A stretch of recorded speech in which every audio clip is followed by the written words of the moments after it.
नमस्कार, हमारे खास कार्यक्रम में स्वागत है आप सभी का और मैं हूं आपके साथ वैशाली। आज बात करेंगे डीपीआई का खरीदी घोटाला सामने आया है। बता दें कि खरीद बड़ी कीमत से भी बड़ी मध्य प्रदेश के स्कूल शिक्षा विभाग की खरीद प्रक्रिया अब सवालों के घेरे में आ गई है। डीपीआई के जरिए हुई सामूहिक खरीद में दाम, टेंडर की शर्तें और प्रतिस्पर्धा तीनों पर गंभीर आरोप लग रहे हैं। दस्तावेज कुछ और ही कहानी बयां कर रहे हैं, जहां ज्यादा मात्रा में खरीद के बावजूद कीमतें कम नहीं बल्कि बढ़ती नजर आ रही हैं। क्या ये सिर्फ लापरवाही या फिर सिस्टम के भीतर किसी बड़े खेल की तैयारी? देखिए ये खास रिपोर्ट। विभाग की खरीद प्रक्रिया को कटघरे में खड़े कर रहा है। कागजात बताते हैं कि जिला स्तर पर जो उपकरण 90,000 से 1 लाख प्रति यूनिट में खरीदे गए हैं, वही उपकरण राज्य स्तर पर सामूहिक खरीद में 1,14,000 रुपए प्रति यूनिट तक पहुँच गए। सवाल सीधा है, जब खरीद की मात्रा बढ़ी तो कीमत घटने की वजह बढ़ी कैसे? कीमतों का एंगल भी जाने। दस्तावेजों के मुताबिक जिला स्तर पर कम मात्रा में खरीदे गए उपकरण सस्ते पड़े, जबकि राज्य स्तर पर बड़े पैमाने पर हुई खरीद महंगी साबित हुई। आमतौर पर बड़ी खरीद में दरें कम होती है, लेकिन यहाँ उल्टा हुआ। खरीद प्रक्रिया में पारंपरिक L1 आधारित खुली प्रतिस्पर्धा को कमजोर किया गया। इसकी जगह 60-40, 50, 30-20 और 50-50 जैसे मॉडल अपनाए गए, जिनमें पहले 2 से 3 कंपनियों का चयन पर शर्तें तय की गई। बाकी कंपनियां प्रक्रिया से बाहर होती चली गई। सूत्रों और दस्तावेजों की माने तो करप्शन का ये मॉडल केवल स्कूल शिक्षा विभाग तक सीमित नहीं रहा, बल्कि उच्च शिक्षा विभाग तक भी इसी तरह की प्रक्रिया अपनाई गई। यानी मामला किसी एक खरीद तक सीमित नहीं है, बल्कि एक सिस्टम की तरफ इशारा करता है। सबसे चौंकाने वाली बात यह है कि दस्तावेजों में 800 से 1,000 करोड़ रुपए की भविष्य की खरीदी पहले से तय होने के संकेत भी मिलते हैं। जानकारों का कहना है कि इससे साफ होता है कि ये केवल अतीत की कहानी नहीं, बल्कि आगे की योजनाबद्ध प्रक्रिया का हिस्सा हो सकता है। JEM पोर्टल पर कई कंपनियों की दरें सार्वजनिक रूप से उपलब्ध है, जो स्वीकृत दरों से कम बताई जा रही है।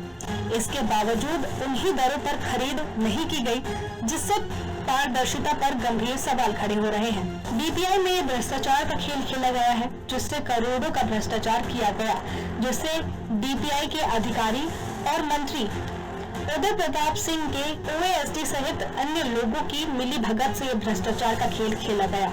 देखिए, कल हमने जो एक संयुक्त प्रेस वार्ता की थी, उसमें डीपीआई द्वारा जो करोड़ों रुपए का सुनियोजित लूट की जा रही है, उसका हमने खुलासा किया था कि कैसे डीपीआई में पूरा कार्टेल बनाकर उन्हीं 3 कंपनियों को टेंडर में उनके हिसाब से शर्तें लगाकर उन्हीं 3 कंपनियों को टेंडर देने के लिए जो व्यवस्था लागू की गई है, वहाँ के एक अधिकारी हैं डीपीआई के, बताते हैं मौर्य जी पूरा सुनियोजित ढंग से इस लूट में शामिल हैं। और जो इंटरेक्टिव पैनल 77 से 80 हजार रुपए का आता है, उस इंटरेक्टिव पैनल की खरीदी वहाँ पे 1,35,000 रुपए में की जा रही है। तो एक पूरी सुनियोजित लूट है, एक कार्टेल बना के पूरा जनता की गाड़ी कमाई को लूटा जा रहा है। अब इस पूरे मामले को लेकर पालक महासंघ ने भी मैदान संभाल लिया है। पालक महासंघ प्रदेश अध्यक्ष कमल विश्वकर्मा ने पूरे मामले को लेकर सरकार पर निशाना साधा। नहीं हुआ है और अभी पता चला है कुछ टेंडर और होने वाले हैं। तो ये बात बिल्कुल सही है कि भ्रष्टाचार CM राइज में जो इंटरेक्टिव बोर्ड हैं या अदर से सामग्री खरीदने के नाम पर कई तरह के भ्रष्टाचार हो रहे हैं और पालक महासंघ लगातार ज्ञापन देता रहता है, लेकिन कोई भी किसी भी तरह की कार्यवाही नहीं होती है। शिक्षा विभाग में कुंभकर्ण की तरह अधिकारी बैठे हुए हैं। तो मैं माननीय मुख्यमंत्री महोदय से निवेदन करना चाहता हूं कि जिस तरह की जो शिक्षा के क्षेत्र अनियमितताएं हो रही हैं उपकरण खरीदने में और जो लमसम बड़ा भ्रष्टाचार हो रहा है, इस पर कार्रवाई करने की कृपा करें, ताकि जो जनता का टैक्स का पैसा है वो भ्रष्टाचार में ना जाए और शिक्षा के क्षेत्र में लगे, ऐसी मेरी उनसे आशा है। दिया जा रहा है इस डिजिटल शिक्षा को, लेकिन डीपीआई के अधिकारी पलीता लगाने में कोई कसर नहीं छोड़ रहे। दरअसल हम ऐसा इसलिए कह रहे हैं क्योंकि डीपीआई द्वारा डिजिटल शिक्षा के लिए जो तकनीकी उपकरण खरीदे गए उसमें भारी भ्रष्टाचार हुआ है। भ्रष्टाचार का खेल का उजागर कांग्रेस द्वारा किया गया। कांग्रेस द्वारा दस्तावेज प्रस्तुत कर इस पूरे मामले से पर्दाफाश किया गया। उन्होंने आरोप लगाए हैं कि जो उपकरण मार्केट में 80-90 हजार रुपए में बेचे जा रहे हैं, उन्हें डीपीआई द्वारा जब बड़े पैमाने पर खरीदा जाता है तो वही उपकरण 80-90 हजार का 1,14,000 रुपए प्रति उपकरण की दर पर डीपीआई द्वारा खरीदा जा रहा है।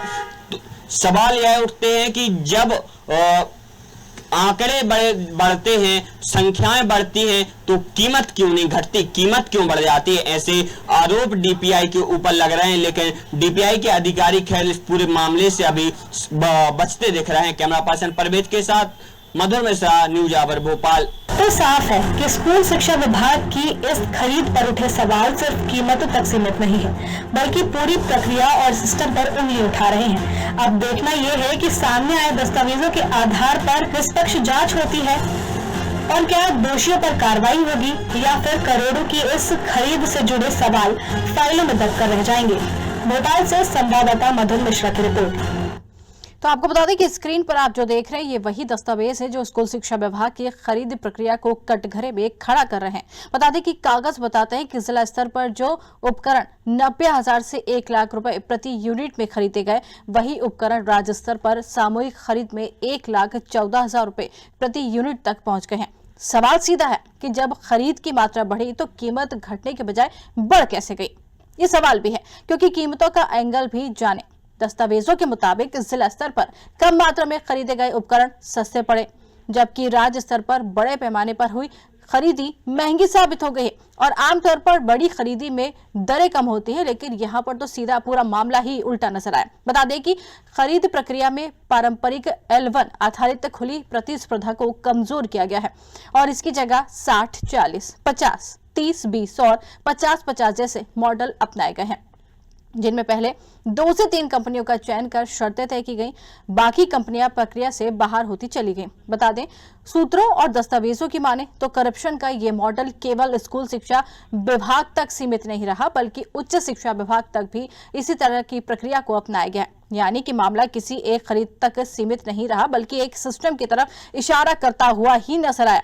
और सबसे चौंकाने वाली बात यह है कि दस्तावेजों में 800 से 1,000 करोड़ रुपए की भविष्य की खरीदी पहले से तय होने के संकेत भी साफ तौर पर मिल गए हैं। जानकारों का कहना है कि इससे साफ होता है कि ये केवल अतीत की कहानी नहीं, बल्कि आगे की योजनाबद्ध प्रक्रिया का हिस्सा बन सकता है। आपको बता दें, जीएम पोर्टल पर कई कंपनियों की दरें सार्वजनिक रूप से उपलब्ध हैं, जो कि स्वीकृत दरों से कम बताई जा रही। इसके बावजूद उन्हीं दरों पर खरीदी नहीं की गई। कई सारे सवाल हैं और इन सवालों का जवाब भी हम आज इसी कार्यक्रम लेंगे, लेकिन सबसे पहले रुक करेंगे हमारे संवाददाता मधुर मिश्रा की तरफ। मधुर, जिस तरीके से खरीद फरोख्त का पूरा मामला सामने आया, स्कूल शिक्षा विभाग पर एक बड़ा सवाल खड़ा हो गया, लेकिन अब लगता है कि जिस तरीके से भ्रष्टाचार हुआ है यहाँ पर, अब परते दर परते खुलती हुई नजर आ रही है। फिलहाल पूरा मामला अच्छे से बताएं जरा। जी, आप देख सकते हैं किस तरीके से डीपीआई द्वारा सोची समझी रणनीति के तहत भ्रष्टाचार किया जाता है। पहले जहां सिलेबस में हम देखें कि जब डिजिटल शिक्षा के लिए स्कूलों द्वारा जिला स्तर पर उपकरण खरीदे गए तो डीपीआई द्वारा किया जाता है और डीपीआई द्वारा जो पत्र जारी किया जाता है उसमें उल्लेख किया जाता है कि आपने जो सामग्री खरीदी है वह आपने अधिक राशि पे खरीदे, इसलिए डीपीआई द्वारा सभी जिला के अधिकारियों से स्पष्टीकरण मांगा गया। लेकिन जब उसके बाद यही डीपीआई जब उसे जी जो उन्हें कीमतों से अधिक रेट पे खरीदती है जो जिला खरीदे थे, मतलब जिला प्रशासन जिन रेट पे खरीदता है तो जो उस रेट पे डीपीआई जारी करता है कि आप दोषी हैं, आपने जो खरीदी की है गलत दरों की है, आप स्पष्टीकरण करें। लेकिन तो जब डीपीआई खरीदी करता है तो उनसे ज्यादा दरों जो 80,000 की चीज है मार्केट वैल्यू 1 लाख की कीमत किस तरीके से जो डीपीआई है, डीपीआई में जो जब हम देखते हैं जब हम चीज खरीदते हैं, जब कम होते जब खरीदते तो उसकी निश्चित जो कीमत है वो अधिक होती है। लेकिन हम किसी भी चीज को जब हम अधिक संख्या में अधिक आंकड़ों की संख्या में जब हम आधार पे किसी चीज को खरीदते हैं तो निश्चित रूप से उनकी जो कीमत है वो होती है। लेकिन आप देख सकते हैं जो डीपीआई की जो कीमत है वो जो किसी चीज का जो रेट है जहाँ 80 से 90 जा रहे हैं, तो लेकिन जब डीपीआई चीज 1 लाख चाहिए तो मतलब आप देख तरीके से डीपीआई भ्रष्टाचार को अंजाम दिया गया। तो भाई जो डीपीआई का मामला है, जिसमें हम कह सकते हैं कि कहीं ना कहीं जो क्योंकि जब तो नहीं होती। ठीक है मधुर आपके पास वापस आते हैं। मधुर आपके पास वापस आते हैं। संतोष परिहार शिकायतकर्ता और साथ ही कांग्रेस नेता है। संतोष जी बहुत बहुत स्वागत है आपका। संतोष जी, सवाल ये उठता है कि जब ज्यादा मात्रा में खरीदी की गई थी तो फिर कीमतें घटने के बजाय बढ़ कैसे गई? एक बड़ा सवाल ये सामने आ रहा है। देखिए, ये 50% कमीशन की सरकार है, लूट की सरकार है। ये जो है सुनियोजित तरीके से जो है पूरा लूट पे जो है और जो है अधिकारियों के आपस अंदर बांट का मामला है। ये मामला आप इससे अंदर लगाइए कि डीपीआई में अगर कोई 80,000 90,000 में खरीदी जा रही है, वही जो है वो 600 में खरीदी जा रहा है, वही अगर पूरे हजारों का मामला आता है तो 1,10,000 1,15,000 जाता है।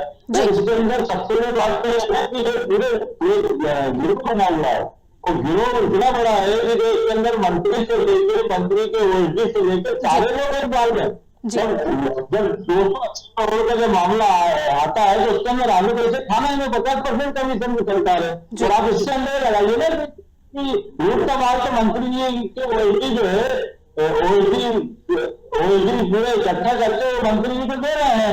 और इसमें सबसे बड़ा सरगर्मा जो है मोरिया है वो जी शराब और तिवारी है। शराब तिवारी कौन है? ये शराब और तिवारी जो है पूरे तरीके से इकट्ठा करते हैं, निवेशकों और लेके आते हैं। जी बिल्कुल। खुलासा ये है ना कि ये जो है कई अभी जो टेंडर होने वाला है 280 करोड़ का, तो 140 करोड़ रूट की तैयारी क्यों कर ली है जब टेंडर हुआ है जी। तो ये उत्तर प्रदेश सरकार 50% कमीशन की सरकार है और लूटे रहे हैं, पूरे हर डिपार्टमेंट में लूट रहे हैं। परिवहन मंत्री जी जो है जब से बड़ा सौरभ शर्मा वाले कांड हुआ तो परिवहन घोटाला भी चल रहा है, सोने की वाला, अब ये उसी तरीके जो है वो शिक्षा संचालन में लूट रहे हैं। बिल्कुल। लेकिन देखिए संतोष जी, आप जो आरोप लगा रहे हैं भ्रष्टाचार का, एक बड़ा आरोप लगा रहे हैं, किनके द्वारा ये भ्रष्टाचार किया जा रहा है, जरा उनका नाम भी बताएं।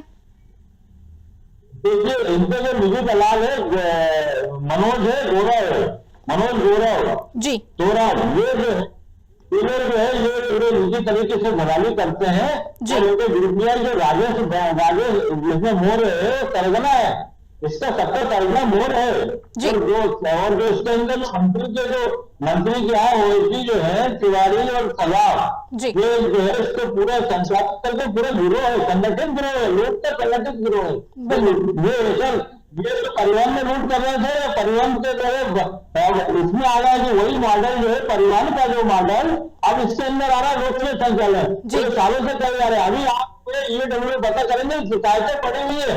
पहले ईडब्ल्यू ने शिकायत करी तो उसका आपको शिकायत का कुछ पता नहीं चला। कारण क्या है कि सारे हमने पत्रकार वार्ता में रखे थे, लेकिन वो चारों तरफ करके तो ये जनता की गाड़ी कमाई को लूट रहे हैं।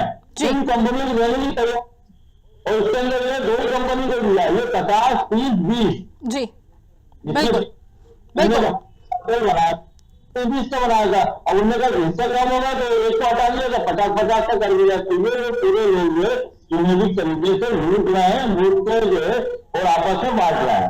इसका जो दलाल जो है मनोज है। बिल्कुल ठीक है। चलिए वापस आपके पास आते हैं। कमल विश्वकर्मा जी भी हमारे साथ जुड़ गए। कमल जी, आपका भी बहुत बहुत स्वागत है। प्रदेश अध्यक्ष और पालक महासंघ भी है। सर, जिस तरीके से एक विद्यालय खरीद फरोख्त का ये पूरा मामला सामने आया, शिक्षा विभाग के ऊपर एक बड़ा सवाल खड़ा हो गया है, टेंडर प्रक्रिया के ऊपर भी सवाल खड़ा हो रहा है, भ्रष्टाचार का भी ये पूरा मामला उठ के आ रहा है। अगर कोई चीज ज्यादा खरीदी जाती है तो उसकी कीमतें कम होनी चाहिए, लेकिन यहाँ पर चीजें ज्यादा खरीदी गई है और कीमतें भी ज्यादा हो गई हैं। ऐसे कैसे संभव हो सकता है? बेसाले जी, बिल्कुल आपने सही कहा। अगर कोई चीज अगर हम जा खरीदते तो उसकी प्राइस कम हो सकती है, और जिस तरह से आरोप अगर लग रहे हैं और शिकायत गई है तो कहीं ना कहीं भ्रष्टाचार तो है। और भ्रष्टाचार इतना बड़ा है मध्य प्रदेश सरकार के शिक्षा विभाग में कि आज चाहे शिक्षा की ये बाट लगाते जा रहे हैं और भ्रष्टाचार करते जा रहे हैं। और आज हजारों करोड़ों का प्रति वर्ष शिक्षा के क्षेत्र में भ्रष्टाचार होते हैं और होते रहेंगे। लेकिन मैं यहाँ से एक सामाजिक व्यक्ति होने के नाते मैं हमारे सम्मानीय कांग्रेस के प्रवक्ता भी हैं जी। और वरिष्ठ पत्रकार महोदय भी हैं, बिल्कुल। तो मैं सम्मानीय कांग्रेस के प्रवक्ता महोदय जी से एक बात कहूंगा, अगर आरोप है और भ्रष्टाचार है जी। तो विपक्ष के होने के नाते आप लोगों को संचालनालय को इस तरह से घेर लेना चाहिए कि जो अधिकारियों ने मिलकर 200 करोड़ 500 करोड़ 1000 करोड़ का जो सरगना बनाकर और जो चैन बना के कोई 10% का, कोई 20% का, कोई 30% का, कोई जी। 5% का, जी। उनके वो हाल करिए। आप विपक्ष के नेता हैं, आप विपक्ष में सरकार में बैठे हुए हैं, बिल्कुल। तो आपको तो इतना बड़ा आंदोलन करना चाहिए कि मध्य प्रदेश के अंदर शिक्षा के मंदिर में जो सरकार है इस वक्त, सरकार का शिक्षा विभाग, शिक्षा तंत्र, यानी कि जो भ्रष्टाचार 1% से लेकर जी। 20% तक जो भ्रष्टाचार कर रहे हैं उसके आप वो हाल करिए। आपको जनता ने अधिकार दिया है बिल्कुल। कि कांग्रेस में, आप विपक्ष में, और आप करिए। हम जैसे सामाजिक लोग तो एक आवाज ही उठा सकते हैं और इसके अलावा कर क्या सकते हैं। बिल्कुल बिल्कुल, आवाज ही उठा सकते हैं। चलिए आपके पास वापस आएंगे। विनय मिश्रा जी भी हमारे साथ जुड़े हुए वरिष्ठ पत्रकार है। विनय जी, पूरा एक मामला सामने आया, यहाँ पर स्कूल शिक्षा विभाग के ऊपर कई सारे सवाल खड़े हो गए, टेंडर प्रक्रिया के ऊपर भी सवाल खड़े, भ्रष्टाचार का ये पूरा मामला सामने आया है, क्या कहेंगे आप? जी बिल्कुल वैशाली, यहाँ पे आपको बता दूं कि जिस तरीके से ये मध्य प्रदेश सरकार में शिक्षा विभाग का भ्रष्टाचार देखा जा रहा जी। है वो बहुत बड़ी बात है। और जबकि यूपी में यहाँ पे भाजपा की गवर्नमेंट है, जी। और भाजपा की गवर्नमेंट में है कि भ्रष्टाचार मुक्त सरकार होना चाहिए, जिसको नजीर यहाँ पे देखा जा रहा है कि शिक्षा विभाग में ही भ्रष्टाचार उजागर हो रहा है। जहाँ पे पैनल की कीमत जो है 80 से 90 हजार रुपए बताई जा रही है, उसी पैनल को जैम पोर्टल के माध्यम से जो है 1.5 लाख रुपए में खरीदा जा रहा है। तो इससे कहीं ना कहीं तो जाहिर हो गया कि ये भ्रष्टाचार है। और जैम पोर्टल भी इसी उद्देश्य से बनाया गया था कि जिसमें भ्रष्टाचार ना हो सके। सरकार की भी यही नीति थी कि भ्रष्टाचार ना हो। जैम पोर्टल के माध्यम से उसमें सभी जितने ठेकेदार होते हैं उसमें टेंडर कर सकते हैं। लेकिन यहाँ पे एक अनोखा ये देखा गया कि यहाँ पे जो कम मार्जिन से टेंडर अपना डाला था, बिलो रेट पे उसको टेंडर ना मिल करके बल्कि अधिक वाले को मिला गया। तो इसमें कहीं ना कहीं जो है जो अधिकारी है वो पूरी तरीके से इन भ्रष्टाचार में लिप्त है और इन अधिकारियों के खिलाफ कार्रवाई होनी चाहिए। क्योंकि भाजपा की गवर्नमेंट है, इसमें भ्रष्टाचार को लेकर के जो है कई उजागर हुए, कई अधिकारियों को यहाँ पे कार्रवाई भी देखने को मिली है शासन के द्वारा। लेकिन अब ये देखने वाला होगा कि ये बात जो है शासन तक की कब पहुंचती है और इन अधिकारी भ्रष्ट अधिकारी हैं उनके खिलाफ कब कार्रवाई होती है। और सरकार का जो भ्रष्टाचार के खिलाफ अभियान था जैन पोर्टल, ये जैन पोर्टल बहुत महत्वपूर्ण पोर्टल है। इसमें उन्हीं लोग भाग लेते हैं जिनको बिलो पोर्टल पे दिया जाता है। लेकिन यहाँ जो बढ़े रेट पे दिया गया तो ये इसके मतलब है कि अधिकारियों ने मिली भगत से जो बिलो डाला था उनके टेंडरों को निरस्त कर दिया गया और जो हाई रेट के थे उनको यहाँ पे परमिशन दे दी गई, उनका टेंडर जो एक्सेप्ट कर लिया गया। तो इसमें जो अधिकारी दोषी है उनके खिलाफ कार्रवाई होनी चाहिए। और यहाँ पे विपक्ष में सरकार, विपक्ष में जो है कांग्रेस है पूरी तरीके से, तो कांग्रेस के जो नेता है, जो लोग हैं, उनको यहाँ पे इस मुद्दे को पूरी तरीके से प्रमुखता से उठाना चाहिए कि यहाँ ये बात जो है सरकार तक की पहुंचे कि जो सरकार भाजपा की जो भ्रष्टाचार मुक्त का ढिंढोरा भी लगातार पीटती है, तो ये जो शिक्षा विभाग में भ्रष्टाचार देखने को मिल रहा है तो उन जो भ्रष्ट अधिकारी उनके खिलाफ यहाँ पे शासन द्वारा क्या कार्रवाई की जाती है, तो इस विपक्ष को लेकर के भी प्रमुखता से उठाया जाना चाहिए। लेकिन ये जो बहुत शर्मनाक मध्य प्रदेश के लिए है कि यहाँ पे जो है शिक्षा के क्षेत्र में जो है भ्रष्टाचार देखने को मिला, ये बहुत शर्मनाक बात है। यहाँ बिल्कुल शर्मनाक बात जरूर है। लेकिन विनय जी, एक सवाल ये भी उठता है कि जब भ्रष्टाचार हो रहा है, बड़े पैमाने पर हो रहा है और नाम भी सामने आ गए हैं, लेकिन इसके बाद भी कार्रवाई नहीं होना कई सवालों को जन्म देता है। क्यों कार्रवाई क्यों नहीं की जा रही? अगर नाम सामने है तो इस पर कार्रवाई होनी चाहिए थी। आखिर हीला हवाली कहां से शुरू हो रही है, ये भी एक बड़ा सवाल है। मैंने आपको बताया कि जैम पोर्टल जो निष्पक्षता जैम पोर्टल में जो अगर जिस टेंडर दाखिल किया गया और बिलो वाले को टेंडर नहीं दिया गया तो टेंडर न देने के पीछे जो है जो अधिकारी है वो पूरी सोची समझी चाल है। अगर इसमें उनके टेंडर को निरस्त न किया गया होता तो बिलो जो रेट से दाखिल किए गए उन्हीं को टेंडर मिलता। अब यहाँ पे जो बिलो का टेंडर निरस्त किया गया है, आखिर किस वजह से निरस्त किया गया है वो भी सुनने में मिल रहा है कि मामूली सी कमी की वजह से जो उसको निरस्त किया गया है। नियम बाद में बना दिए गए हैं, जब उन्होंने दाखिल किया था तो उस समय ये नियम नहीं बने थे। तो इसमें कहीं ना कहीं जो है अधिकारी पूरी तरीके से जिम्मेदार है। ये इस तरीके का जो भ्रष्टाचार देखने को मिल रहा है कि जहाँ पे 70,000 की चीज जो 1.5 लाख रुपए में खरीदी जा रही है, तो ये तो उजागर हो गया। जन छोटा बच्चा भी अगर कोई भी मार्केट में कोई चीज खरीदने जाता है तो उसकी कई तरीके से चार्ज फर्क करता है। यहाँ पे तो काफी मात्रा में इसकी परचेजिंग की गई है, और जहाँ पे ज्यादा परचेजिंग है वहाँ पे ऑटोमेटिक दाम कम होते हैं, लेकिन यहाँ पे उल्टा क्यों देखने को मिल रहा है? बिल्कुल बिल्कुल, ये उल्टा बिल्कुल मामला उल्टा जरूर देखने को मिल रहा है। वापस आपके पास आएंगे, संतोष परिहार जी के पास वापस शुरू करेंगे। संतोष जी, आप कुछ नाम ले रहे थे, लेकिन अब सवाल ये उठता है कि जो मंत्री जी हैं उनके ऑफिस से कौन कौन लोग इसमें शामिल है, जरा उनका नाम भी बताएं। देखिए, आप मंत्री के जो व्यक्ति हैं, मंत्री से व्यक्ति हैं, सलाह है, शिवाजी व्यक्ति, 4 रुपए और जो निजी दलाल है, गौरव शर्मा और सौरभ शर्मा, इनके जो है 4 रुपए अगर मिल जाए, अगर जांच करा जाए तो काफी कुछ तथ्य सामने आए। तो सारा क्या है कि ये जो मिली बहस की 50% सारी चीजें मालूम है, और मामले को देखते हम जो है अभी लोक शिक्षा संचालन कमीशन से जुड़ेंगे, और उसके बाद में बराबर तरीके से छोड़े के लिए पूरी तरीके से इसकी निष्पक्षता हो और जांच में कार्रवाई हो, क्योंकि जो 50% दूध की सरकार है, ये जो है इनको जनता गाड़ी जमा नहीं होती है। बिल्कुल बिल्कुल, लेकिन जी सारे फैक्टर रखेंगे। अब आप ये गवर्नमेंट में शिकायत करेंगे और इसे छोड़ने वाले नहीं है, इसलिए बिल्कुल चाहे सरना हो,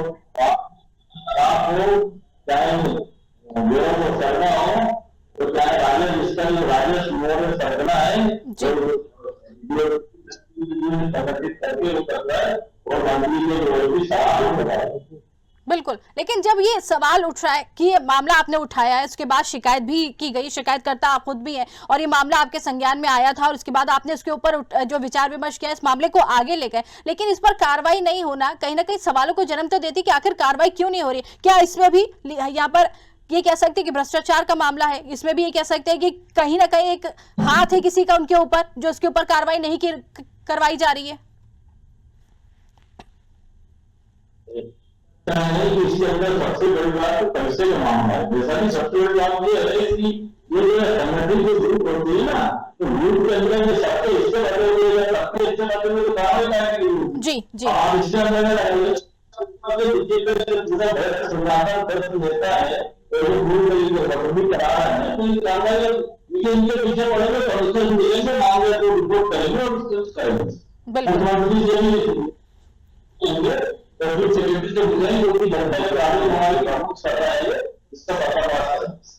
बिल्कुल ठीक है, वापस आपके पास आते हैं, कमल जी की तरफ रुख करेंगे। कमल जी, जिस तरीके से ये भी मामला सामने आया है, ये बात उठी है कि इसके आगे की प्रक्रिया भी जो है खरीदी की जाएगी, लेकिन क्या आपको ये लगता है कि सरकार यहाँ पर जवाबदेही तय करेगी इस पूरे मामले को लेकर, या फिर से खरीद फरोख्त की जाएगी? बिल्कुल जवाबदेही सरकार की होना चाहिए। जैसे कि मैं आपकी जो रिपोर्ट में देखे और पेपर देखे, और संतोष जी ने जो जिस तरह से आर्थिक अपराध प्रकोष्ठ में जो अपना एक शिकायत दिया है, लगभग वो पेज मेरे पास भी उपलब्ध हैं, 12 से 13 पेजों का जो दिया है। और जब इतना बड़ा घोटाला, और वो नामजद अगर मंत्री जी के ओएसडी का नाम लेकर बता रहे हैं या दूसरे अन्यों के नाम लेकर बता रहे हैं, तो कहीं ना कहीं सरकार के माननीय मुख्यमंत्री महोदय जी को और माननीय शिक्षा मंत्री जी को इसमें ध्यान में रखते हुए कि अगर 70,000 की चीज 1,40,000 मिली है, और शिक्षा के मंदिर में और जनता के टैक्स की भी जो टैक्स से सरकार को जो रेवेन्यू मिलता है, उस पैसे को अगर बंदरबाट हो रही है, तो कहीं ना कहीं जाकर सरकार में कहीं इस तरह के लोग, मैं आपको फिर बता रहा हूं, जैसे कि अभी संतोष जी ने बोला है, ये बंदरबाट में कमीशन सबका फिक्स होगा, और हम पालक महासंघ अगर इस तरह का होता है, और इसके लिए अगर आंदोलन वगैरह या ज्ञापन वगैरह की जरूरत पड़ेगी, तो पालक महासंघ डीपीआई को घेराव करेगा कि हमारे बच्चों के लिए शिक्षा के क्षेत्रों में आप पैसे की कटौती करते जा रहे हैं, सरकारी स्कूल आप बंद करते जा रहे हैं, आप सरकारी सुविधाएं आप बंद करते जा रहे हैं, कहीं स्कूलों में टॉयलेट नहीं है, तो कहीं छत नहीं है, तो कहीं बिजली नहीं है, तो कहीं पानी नहीं है, लेकिन आप अपना भ्रष्टाचार का इतना बड़ा अंबार हजारों करोड़ों का आप कमाकर और आप अपनी झोली भरने में लगे, और हमारे बच्चे और सरकारी शिक्षा की व्यवस्था को चरमरा रहे। तो मेरा सरकार के माननीय मुख्यमंत्री महोदय जी और माननीय शिक्षा मंत्री जी से पालक महासंघ की मांग करता हूं कि जो भ्रष्टाचार कर रहे हैं, और जो संतोष जी ने और कांग्रेस पार्टी ने जो आरोप लगाए, उनके ऊपर कार्रवाई कर, उनको बर्खास्त करना चाहिए जी, और उसको बिल्कुल। जांच के लिए देना चाहिए। बिल्कुल कमल जी, लेकिन देखिए स्कूल को शिक्षा का जो मंदिर कहा जाता है कि बच्चे यहाँ से पढ़ते हैं, आगे बढ़ते हैं और भविष्य में कुछ बनते हैं, लेकिन जब यहाँ पर ही खरीद फरोख्त का मामला उठ गया, भ्रष्टाचार का मामला उठ गया, तो इनकी शिक्षा पर क्या असर पड़ता होगा? ये भी तो बड़ा गंभीर विषय है। बिल्कुल, मैं वही बता रहा हूं, रक्षक ही अगर भक्षक बन बिल्कुल। जाएंगे शिक्षा के मंदिर में, तो शिक्षा की रक्षा कौन करेगा? आज मैं बता रहा हूं, हम लोग शिक्षा के क्षेत्र में कई क्षेत्रों में ज्ञापन दे रहे हैं, लेकिन इनके जो बड़े बड़े अधिकारी हैं एसी केबिन से निकलना नहीं चाहते, जी। स्कूलों की जांच नहीं करना चाहते हैं। और स्कूलों के हम लोग आए दिन, अभी बालाघाट की एक घटना थी, कल एक भोपाल में घटना हुई, भाकी घटना थी, अभी रीवा की घटना, लगातार इनको हम लोग जिला शिक्षा अधिकारी के माध्यम से माननीय मुख्यमंत्री जी तक पहुंचाते हैं, लेकिन इनके अधिकारी कार्रवाई नहीं करते और भ्रष्टाचार हुआ है। तो इनके ऊपर कड़ी से कड़ी कार्रवाई होना चाहिए, ताकि आने वाला कोई भी अधिकारी कार्रवाई मतलब भ्रष्टाचार से डरे। बिल्कुल, भ्रष्टाचार से जुड़े जरूर इस पर कार्रवाई होनी चाहिए। बिल्कुल बिल्कुल, ठीक है, वापस आपके पास आएंगे। मधुर मिश्रा हमारे साथ जुड़े हुए हैं। बिल्कुल बिल्कुल मधुर, सवाल ये उठ रहा है कि टेंडर की प्रक्रिया जो थी उसके ऊपर जो चुनिंदा कंपनियां हैं जिनको ये टेंडर दिया गया था, उसके ऊपर भी तो सवाल उठ रहे हैं ना, क्या कहेंगे? निश्चित तौर पे टेंडर की जो कंपनियां हैं उन पर सवाल उठ रहे हैं, लेकिन अधिकारियों पे प्रक्रिया हुई, जिन कंपनियों द्वारा कीमतें कम दी गई, आपने उनको समझी साजिश के तहत आपने टेंडर दिया, आपने कंपनियों को जी मधुर, आपकी आवाज हम तक नहीं पहुंच पा रही है। मधुर, आपकी आवाज हम तक नहीं पहुंच पा रही है। वापस आपके पास आएंगे। संतोष जी कुछ कहना चाह रहे थे। संतोष परिहार जी। जी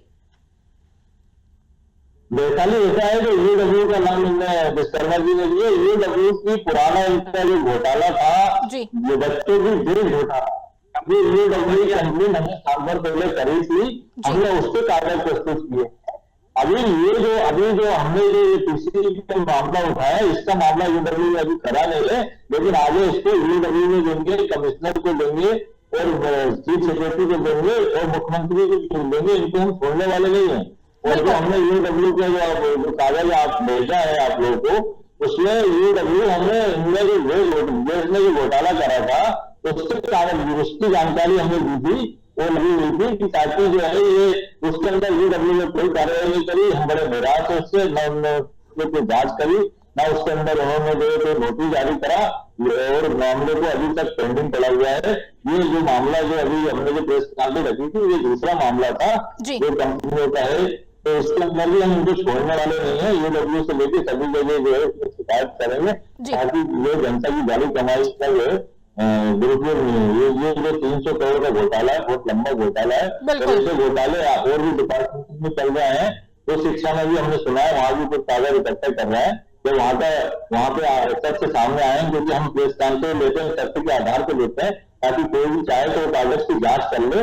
वो जांच में सीधा सीधे दिख जाए, उसमें उसके अंदर ऐसा लगना चाहिए कि हम उनको भी बिना उसको प्रेस कॉन्फ्रेंस करने के कोई मतलब नहीं है। हमने पूरे तथ्य के साथ प्रेस कॉन्फ्रेंस करी और प्रेस कॉन्फ्रेंस करके हमने पूरे तथ्य बटवाए, और भी इकट्ठे कर रहे हैं, और भी चीजें आ रही है। तो सीधे सीधे हमारी ये मांग है ना वैशाली, हमारी मांग ये है कि इनका निजी दलाल है मनोज पाल, गौरव शर्मा, सौरभ शर्मा, इसकी काल डिटेल, शराब से तिवारी के दोनों की काल डिटेल जांच करेंगे। सीधे से दूर कभी पानी का पानी जाए, ये तो चालू तो चल रहा है घोटाला।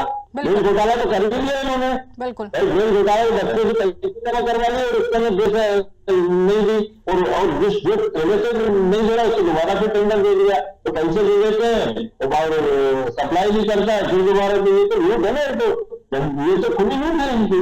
इनको छोड़ने वाले नहीं है वैशाली, हम इनको पूरी तरीके हर जगह शिकायत करेंगे और पूरी तरीके से जांच करवाने के लिए। हालांकि 50% कमीशन की सरकार है, इसमें जो है मंत्री जी के एडी से लेकर सब लोग योगदान है, तो बहुत सारी दिक्कतें आएंगी, लेकिन करेंगे।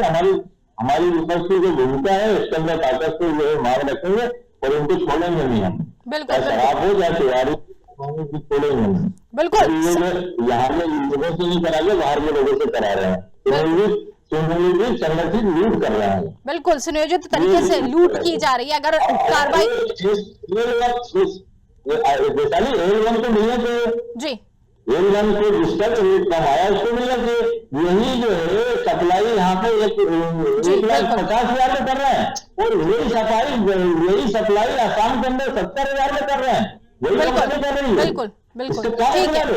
और यहाँ तक गेम की बात है, गेम के अंदर सबके आप देखोगे सबके मतलब ये कह सकते हैं कि अगर कार्रवाई होगी तो आधे से ज्यादा सिस्टम जो है यहाँ पर लिप्त नजर आएगा। ठीक है, वापस आपके पास आएंगे, विनय मिश्रा जी की तरफ रुख करेंगे। विनय जी, क्या सामूहिक खरीद का मतलब अब सस्ती नहीं बल्कि महंगी खरीद हो गया, क्या कहेंगे?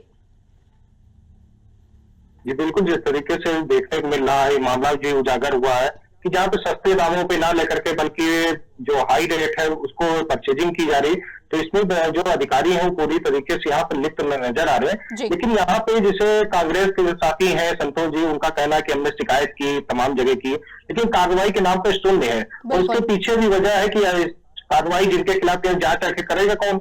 तो इसके लिए सबसे सीधा है कि इसका जो सहारा है वो कोर्ट का लेना चाहिए, पीएलआई दाखिल करना चाहिए, उसके दूध का दूध पानी का पानी होगा। और जो जिम्मेदार अधिकारी है उनके खिलाफ यहाँ कोर्ट एक्शन लेगी और जो कॉल डिटेल की बात कर रहे हैं वो कॉल डिटेल रिपोर्ट निकलवा देगी, क्योंकि इस तरीके से कोई कॉल रिकॉर्डिंग देगा नहीं। तो अगर पीएलआई के माध्यम से, कोर्ट के माध्यम से अगर ये अपनी बात को रखते हैं वहां पूरी तरीके से पुख्ता और सबूत अगर पुख्ता है तो निश्चित तौर पर जो इसमें संलिप्त भ्रष्टाचार के खिलाफ अधिकारी है उनके खिलाफ यहाँ पे कार्रवाई भी हुई, कोर्ट इसमें पनिशमेंट भी देगा। तो ये सरकार के लिए सबसे शर्मनाक बात होगी। शिक्षा के क्षेत्र में जो ये भ्रष्टाचार किया जा रहा है तो उसका उजागर जो कोर्ट के माध्यम से, ये सशक्त माध्यम से किया जा सकता है। बिल्कुल कह सकते हैं कि मामला साफ है, कार्रवाई जरूर होनी चाहिए, लेकिन अभी कार्रवाई के नाम पर फिलहाल यही कह सकते हैं कि कार्रवाई जांच के घेरे में है या फिर कार्रवाई होगी ना होगी, इस पर भी बड़ा सवाल है। लेकिन फिलहाल आप सब हमारे साथ जुड़े, इसके लिए बहुत बहुत धन्यवाद। समय हमारे पास कम है, चर्चा यहीं रोकनी पड़ेगी। बहुत बहुत धन्यवाद।